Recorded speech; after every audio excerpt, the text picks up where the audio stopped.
In a quiet Kentucky town, a 170-year-old veteran living alone in a modest house opened his door one rainy night to find a bruised 10-year-old boy fleeing from abuse. Without hesitation, he provided shelter, food, and called for help. In the peaceful corner of Kentucky town where pine trees swayed gently and gravel roads wound through rolling hills, stood a small weather house at the end of Maple Street. It wasn't fancy or freshly painted, but it possessed something no realtor could list: dignity. The walls, though cracked in places, had absorbed decades of quiet resilience and simple living. This was the home of Sergeant Thomas Wilson, known to neighbors simply as Old Tom. Tom wasn't famous or wealthy. He didn't own anything newer than his ancient pickup truck that protested on cold mornings, but everyone in the neighborhood knew him. Some called him the Silent Guardian. Others just nodded respectfully when he passed. At 70, Tom's frame was thin and stooped, his shoulders permanently hunched from years of military service and hard labor afterward. His face was a map of deep wrinkles, eyes set in crow's feet that deepened when he offered his rare but genuine smile. His hair had thinned to wispy white strands that barely covered his weathered scalp, and his hands trembled slightly when he was tired, though they remained remarkably steady when purpose filled them. Tom lived alone, not by misfortune but by circumstance. His wife had passed away 15 years ago, and they'd never had children. His military buddies were scattered or gone.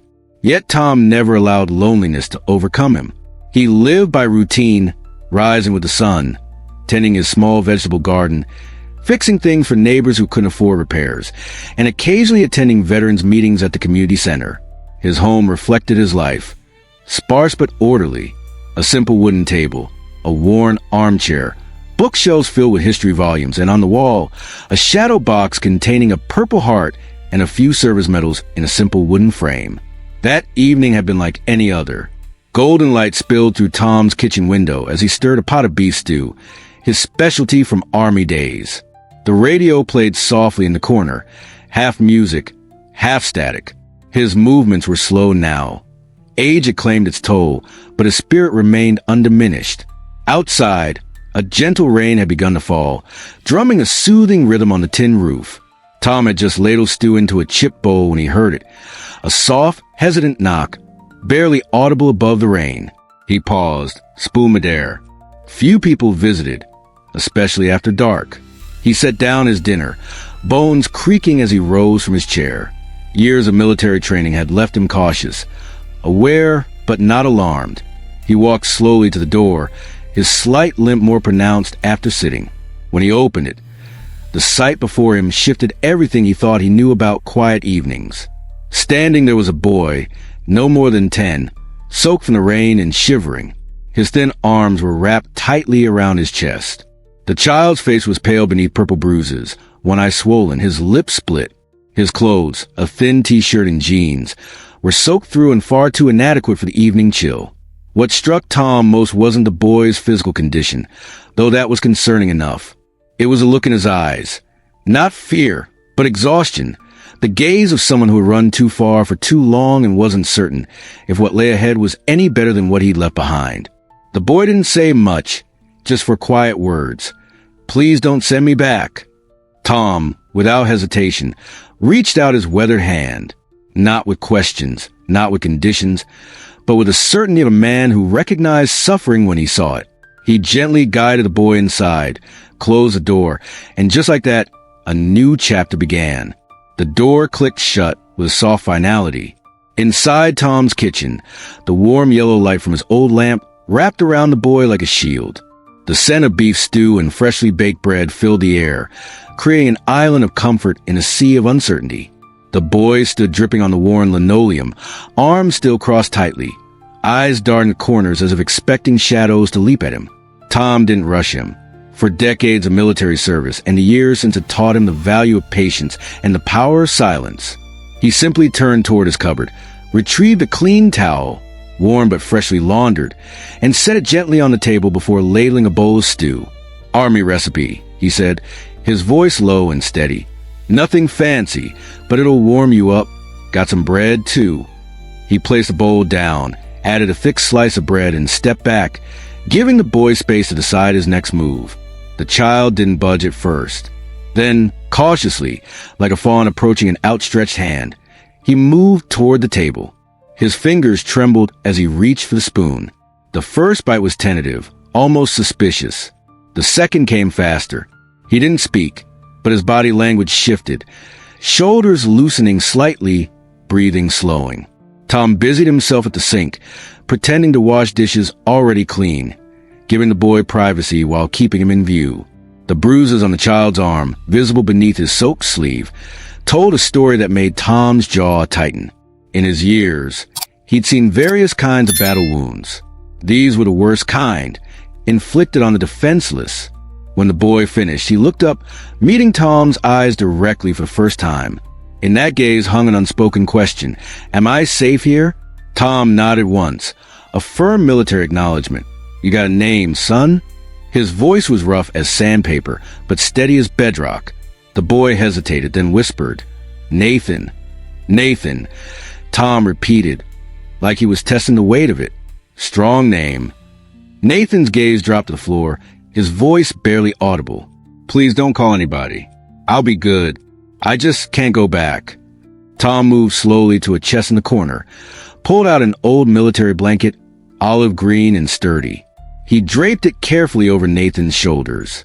The boy flinched, not from pain, but from the unexpected gentleness. Not sending you back to danger, son, Tom said firmly. But I do need to call someone who can help properly. You're safe here until then. Soldier's promise. Nathan's lip quivered, and a single tear tracked down his cheek. It fell silently, as if he'd learned that loud crying only made things worse. Tom reached out cautiously, his weather hand hesitating before gently squeezing the boy's shoulder, a gesture of solidarity rather than overt affection, which seemed to comfort Nathan more. Tom left him wrapped in the blanket and stepped into the hallway, where his old rotary phone sat on a small table. His fingers, with their slight tremor, dialed deliberately. When the police dispatcher answered, his voice transformed, clear, authoritative, brooking no argument. He gave his name, rank, and address, then specifically requested an officer trained in child welfare. No sirens, no uniforms visible, he instructed, not asking but directing. When Tom returned, Nathan had curled up on the sofa, the military blanket pulled tight around him. The empty stew bowl sat carefully on the coffee table, positioned precisely on a coaster. Tom noticed. A boy trying desperately not to cause trouble. Nathan was already drifting into exhausted sleep, the kind that comes only after prolonged fear gives way to momentary safety. Tom sat in his armchair across from the couch, keeping watch. He didn't touch the television or radio, just maintained his vigilant silence. The hours passed marked only by the ticking of Tom's old military clock and the occasional groan of wind against the windows. Outside, the rain had gentled to a whisper. Inside, Tom remained alert, his posture still bearing the discipline of his service years despite his age and the pain in his back. He watched Nathan sleep, noting how the boy's hands occasionally twitched, how his brow would furrow at some dream terror before smoothing again. Tom had seen that look before, on young recruits after their first firefight, on fellow soldiers in field hospitals. The look of someone whose world had become unpredictable and dangerous. By dawn, when soft light filtered through Tom's threadbare curtains, the old veteran had not closed his eyes once. There was something sacred about standing guard over someone who couldn't protect himself. It reminded Tom of his purpose, something he'd sometimes forgotten in the lonely years since retirement. When the knock came, it was firm but not aggressive. Tom opened the door to find exactly what he'd requested. No sirens, no uniforms. A woman in her mid-40s stood there, hair pulled back professionally, clipboard in hand, eyes alert but kind. Mrs. Reynolds, Department of Family Services. She introduced herself quietly. Nathan was still asleep on the couch, curled beneath the military blanket. Tom and Mrs. Reynolds sat at the kitchen table, voices low, coffee steaming in mismatched mugs. Tom described the bruises, the fear in Nathan's eyes, the way he flinched at sudden movements. Mrs. Reynolds nodded, taking notes with mechanical precision. He's run before, she murmured, more to herself than Tom. When the time came to wake Nathan, Tom did it himself. He approached carefully, rested his hand lightly on the boy's shoulder, and spoke his name softly. Nathan startled awake, panic flashing across his face before recognition dawned. "Nathan," Tom said, his voice gentler than it had been in years. "There's someone here to help. She won't hurt you, but we need to talk about what comes next." Nathan sat up slowly, drawing his knees to his chest defensively. He didn't look at Mrs. Reynolds, only at Tom. "Do I have to go?" The question wasn't rebellious. It was resigned, heavy with anticipated disappointment. Tom took Nathan's small hand in his weathered one, his thumb moving in slow, awkward circles, and used as such gestures of comfort. "Not right now, and not back where you came from. That's not happening again. Ever." The fierceness in Tom's voice made Mrs. Reynolds glance up sharply. The days that followed transformed Tom's solitary routine. Nathan stayed while Mrs. Reynolds worked through the details. Tom cleaned out his spare room, once a storage space of memories he rarely visited, and made it habitable. The bed was old but solid, the sheets sun-dried and smelling of the outdoors. Tom didn't know much about raising children, but he understood structure and safety. He established simple routines. Breakfast at 0700, household tasks divided fairly, educational reading for at least an hour daily. He didn't coddle Nathan, but treated him with a steady respect that seemed to anchor the boy. They didn't talk much at first. Tom had never been one for unnecessary words, and Nathan seemed to appreciate the quiet. But gradually, small conversations emerged about the vegetable garden, about the history books Tom read, about the stars Tom could name from his nights keeping watch in distant lands. One evening, when Nathan's nightmares had him shaking and silent, Tom sat beside his bed and awkwardly shared stories of his own fears during wartime, of friends lost and found, of courage not as the absence of fear, but as action despite it. It wasn't eloquent, but it was honest, and Nathan listened with wide eyes. "Fear's not shameful, son," Tom had said, his voice gruff with emotion. "It's what you do with it that matters." When Mrs. Reynolds returned weeks later with news of an available foster placement, Nathan packed his few belongings. Some clothes Tom had purchased from the second-hand store, a book about military aircraft Tom had given him, and a small notebook.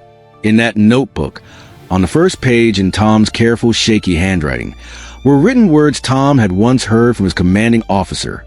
"Stand straight, speak truth, protect those who cannot protect themselves." Nathan stood by the front door, backpack over one shoulder, eyes fixed on Tom's worn boots. "Will I see you again?" he asked, voice small but steady. Tom, 70 years old and suddenly feeling every minute of it, placed his hand on Nathan's shoulder. "You will? Son, I'll be right here. This door doesn't close on people who need it." Nathan nodded, lips pressed tight, and followed Mrs. Reynolds down the gravel path. Tom watched them until they disappeared around the bend, his hand gripping the doorframe for support. The house fell silent again, but something had changed. Something alive had taken root, though neither could know then how it would grow. Years passed like pages turning in one of Tom's history books. Nathan's path wasn't smooth. The foster home was adequate but impersonal. School was challenging for a boy with trust issues and gaps in his education. But something had awakened in him during those weeks with Tom. A sense of purpose, a belief in justice, a determination to stand straight and speak truth. Tom's life resumed its quiet rhythm, though he kept Nathan's room ready. His back bent further with time. His hands grew shakier, but his eyes remained clear and watchful. They exchanged letters occasionally. Tom's brief and carefully printed. Nathan's gradually growing more confident and detailed. Tom followed Nathan's journey from afar. Debate team championships, scholarship to college, law school admission. He attended Nathan's high school graduation. Sitting stiffly in the back, military posture intact despite his discomfort with crowds. He sent a small money order when Nathan started law school. Not much, just what he could spare from his pension. One spring morning, Tom sat at his kitchen table, steam rising from his coffee mug.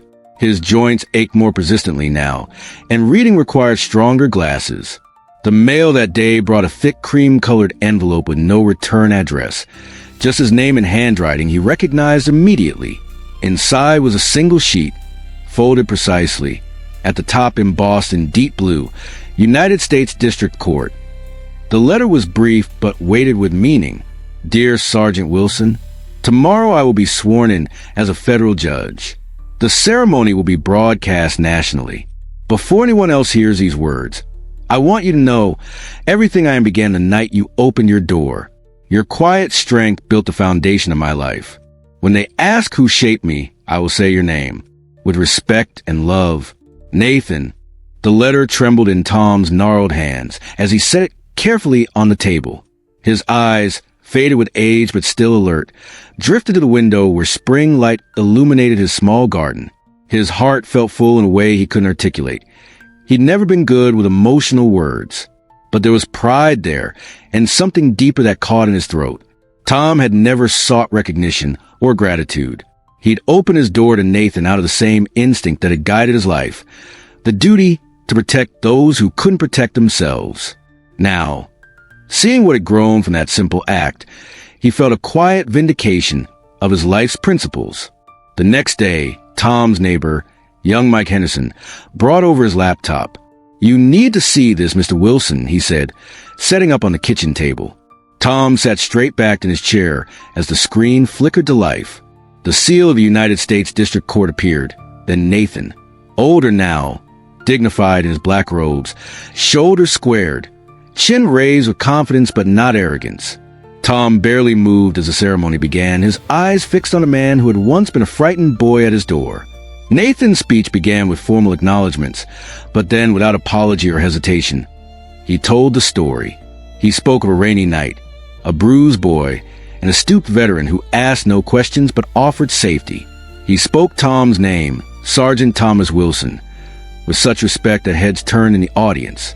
We discussed justice as an ideal, Nathan said, his voice steady, but I experienced it first as action, in the hands of a 70-year-old veteran who taught me that standing straight means more than physical posture. It means moral rectitude in the face of easier options. Every decision I make from this bench will carry the echo of that lesson. Tom said nothing, not even when cameras panned to emotional faces in the audience. He just sat silently, one hand resting lightly on his Purple Heart medal, which he placed on the table beside the computer. The neighbor wiped his eyes. You're a hero, Mr. Wilson. Tom shook his head slightly. Just did what needed doing, he murmured. But Nathan wasn't finished. The next morning, while dew still clung to Tom's garden plants and birds called from the pines, a car pulled into the gravel driveway. A modest sedan, not flashy but new. The door opened, and there stood Nathan in casual clothes now, but carrying himself with the same dignity he'd shown in his robes. Tom opened his door before Nathan reached the steps. For a moment, neither spoke. Then Nathan climbed the porch stairs and embraced the frail frame of the man who had changed his life. I came home, sir, he said softly. Not to visit, to stay, to take care of you now, if you'll let me. One evening, with sunset painting Tom's small living room in amber light, Nathan found the old veteran resting in his armchair. At 77, Tom had grown frilier, his back more curved, his movements more measured, but his eyes remained clear and direct, his mind sharp despite his body's decline. Nathan sat across from him, watching the man who had saved him all those years ago. After months of living together again, Nathan commuting to the courthouse, Tom stubbornly maintaining his garden despite Nathan's offers to help. Their rhythms had fallen into comfortable harmony. I've been thinking, Nathan said finally, his judicial confidence momentarily wavering. It's not enough for me to just be here. Tom looked up, questioning. I want to make it official, Nathan continued. I know I'm grown, but I want you to be my father. Not just in my heart, in name, in law, in everything. Tom's eyes glistened then, not with shock, but with recognition. His gnarled hand reached for Nathan's, gripping with surprising strength. You've been my son since that night, he said, voice rough with emotion rarely expressed. Since you trusted me enough to knock. Nathan leaned forward and embraced the old soldier, sealing a bond that had begun in crisis, but had grown into something far more profound than either could have imagined. Has someone's unexpected kindness changed your life? Our greatest heroes often wear no uniform and seek no recognition. Share this story if you believe in the power of one person to make a difference. Comment below about a veteran or father figure who shaped your journey. Remember, respect often begins with simply opening a door to someone in need.